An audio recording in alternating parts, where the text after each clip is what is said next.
So, nandun na tayo sa final leg ng ating kanal para dalawa yung outlet.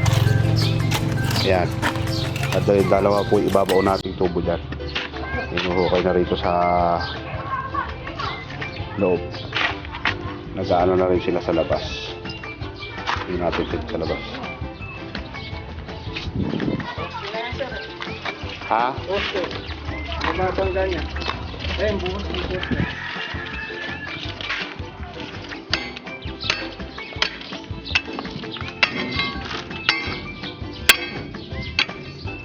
Tigas.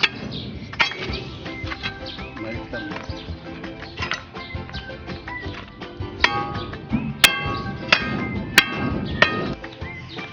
So ayan na ano na. Naiayos na. Isimentohan na lang to para yung mga nasira doon sa pantakip at saka dito sa pinaka-flooring niya maibalik. So naghahalo na sila ng semento.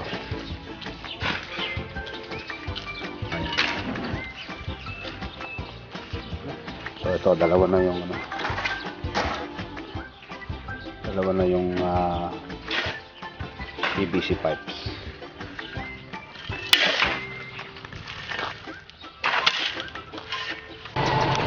So ito na yung itsura ng pinakalabas ng aming kanal, ano? So sementado na siya. Halos wala namang halos pinagkaiba sa dati. Maliban lang na halata na ginalaw. Pero yan din ang itsura niya.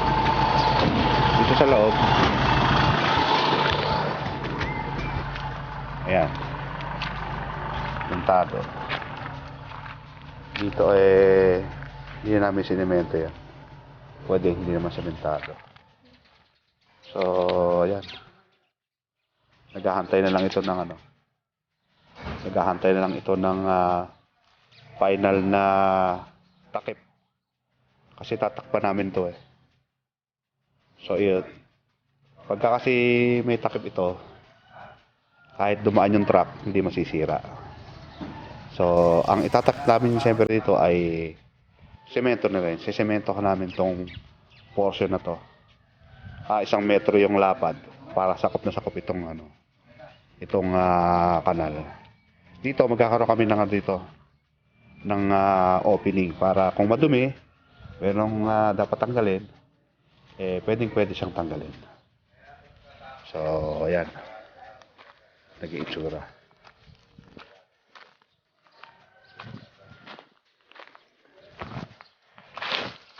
Dito nilagyan na rin namin ng ano, ng butas para kung mayroon namang baha o tubig, hindi na didiretso sa dulo. Dito mismo na uuho yung tubig. Ito nga pala yung mga halaman natin. Ayan, nalago na ng ano, ng kangkong.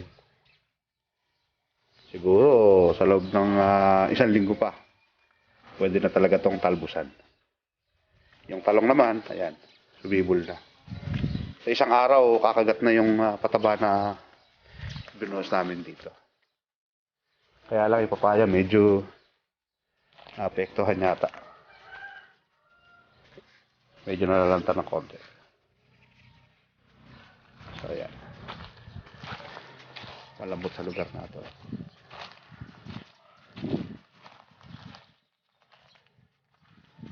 Ayan, kangkong.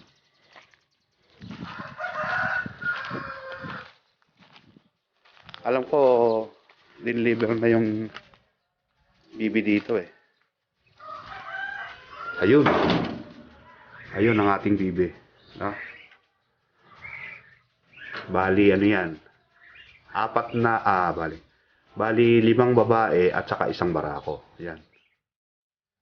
Ang halaga niyan ay ano 200 yung isang babae, bali 1,000, at saka lumalabas yung lalaki ay 250. So yan yung ano natin na ipabili. na alaga natin dito ngayon.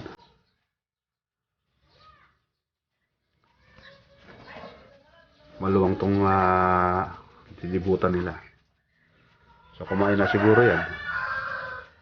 Dahil ito na eh. No? Meron ng gasa ng ano eh. Pinakaing tarak. So tarak ang kakainin niya. Pagka nandito na kami, eh pwedeng makakain siya ng mga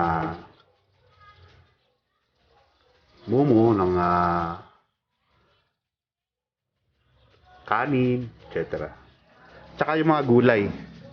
Tsaka yung mga bituka ng mga isda.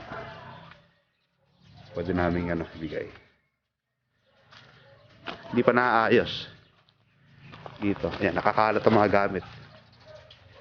Yung kapatid ko hindi iniaayos. So ito yung sinimento ng isang araw. Makalawa. So ang purpose nito para nakasuporta rito. Dito sa bubong natin. So ayan. So dito naman natin ilalagay yung ating Jetmatic. Sabay nabanggit ko na dati yan, na? So okay na tayo sa pintura. Konting himas-himas na lang. Ayan, may mga patak-patak eh. Yung taas na yan, papipinturahan ko din. Pero hold muna tayo dahil sa totoo lang kapos na rin kami sa budget. So yan yung ating update. Lagyan natin ng butas dito. Para kapag malakas ang tubig, hindi siya maiipot. Meron pwedeng labasan.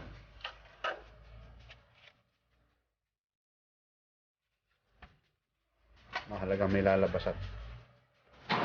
Dahil pagka hindi natin nilagyan ng yan, lalambot yung lupa. Baka tumumba yung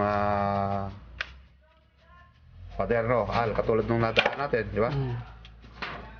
Tumba yung pader. Kasi nga, nakulkul yung lupa. Lumambot yung pinakapundasyon, kaya yun.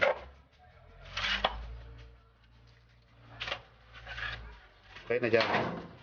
Yung bato na lang.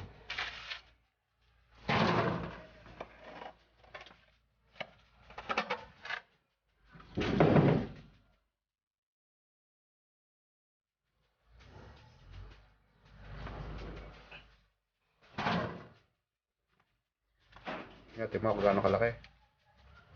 Huwag na yan. Yung butas. Laki pa ba yung butas na yan? Ayan pa. Para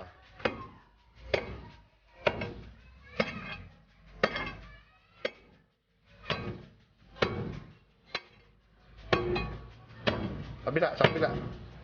Kabilang ano?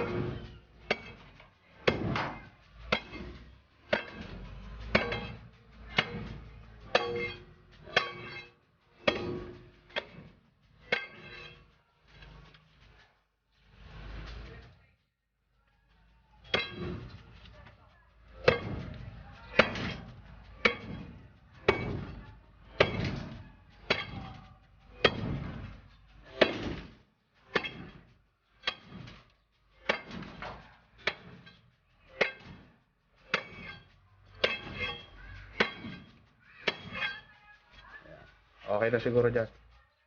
Kaya nang i-accommodate yung tubig dyan. Pero dapat, magbutas ka pa doon sa lugar na yun doon, no? Gawa ka ng butas doon dahil hindi naman kayang i-accommodate ng ano. No? Doon sa gawin doon, no? Sa may puno ng malunggay na yan. Gawa ka ng ano doon.